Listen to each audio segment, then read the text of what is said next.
ఈ కర్రీ మనకి అన్నంలోకే కాదండి, రోటీలోకి, చపాతీలోకి అన్నిటిలోకి బాగుంటుంది. ఒక్కసారి ట్రై చేసి చూడండి. నాటు చిక్కుడుకాయ మసాలా ఎలా తయారు చేయాలో ఇప్పుడు చూసేద్దాం పదండి. Hello viewers, welcome to south Indian kitchen with ash. ముందుగా ప్యాన్ పెట్టుకొని టేబుల్ స్పూన్ పల్లీలు, కొంచెం జీడిపప్పు,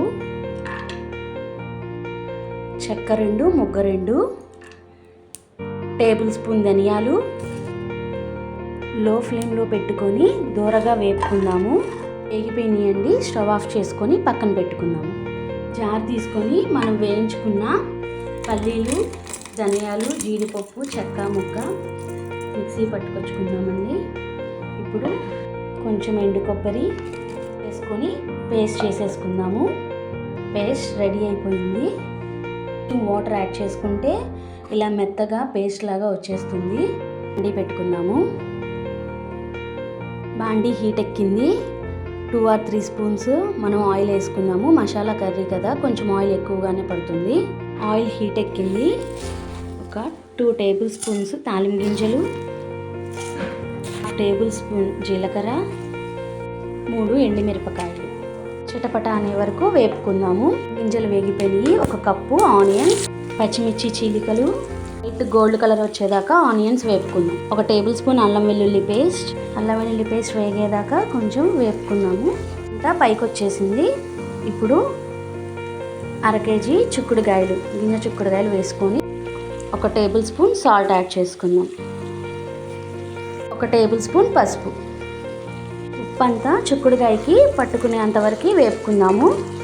నిమిషాలు మూత పెట్టుకుందాము. చిక్కుడుకాయ ఉడికిందేమో చూద్దాం. చిక్కుడుకాయ ఉడికిపోయింది. ఇప్పుడు మనము టమాటాలు కూడా యాడ్ చేసుకుందాం. 2 పెద్ద సైజు టమాటాలు తీసుకొని కట్ చేసుకున్నాను. టేబుల్ స్పూన్ కారము, 1/2 టేబుల్ స్పూన్ సాల్ట్. ఆల్రెడీ మనం చిక్కుడుకాయ వేయించుకునేటప్పుడు ఉప్పు వేసాం కదా, అందుకని ఇప్పుడు 1/2 టేబుల్ స్పూన్ సరిపోతుంది టమాటా మగ్గడానికి.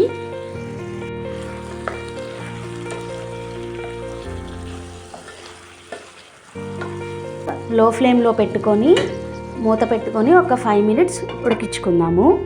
టమాటా మగ్గిపోయిందేమో ఒకసారి చూద్దాము. టమాటా మగ్గిపోయింది. ఒకసారి మనం పట్టుకొని ఉంచుకున్నాం కదండి మసాలా పేస్ట్, అది ఇప్పుడు ఇందులో వేసేసుకుందాం. నూనె పైకి వచ్చేంత వరకు మసాలాని వేపుకుందాము. మసాలా వేగిపోయింది. ఇప్పుడు కొంచెం వాటర్ యాడ్ చేసుకుందాము. మసాలు మునిగేంత వరకు వాటర్ పోసుకుంటే సరిపోతుంది. ఈ టైంలో ఉప్పు చూసుకొని వేసుకుందాము. నాకు ఉప్పు సరిపోలేదండి, అందుకే ఒక 1/2 టేబుల్ స్పూన్ సాల్ట్ యాడ్ చేసుకుంటున్నాను. ఒక 5 మినిట్స్ మూత పెడదాం. ఒకసారి ఓపెన్ చేసి చూద్దాం. మసాలా మొత్తం దగ్గరగా వచ్చేసింది. కొంచెం కొత్తిమీర యాడ్ చేసుకుందాము. స్టవ్ ఆఫ్ చేసేసుకుందామండి. నాటు చిక్కుడుకాయలు సీజనల్గా దొరుకుతాయి కదండి. ఎప్పుడు ఒకేలా కాకుండా ఇలా కూడా ఒకసారి డిఫరెంట్గా ట్రై చేసి చూడండి. ఎలా ఉందో కామెంట్ చేయండి. కొంచెం కొత్తిమీర.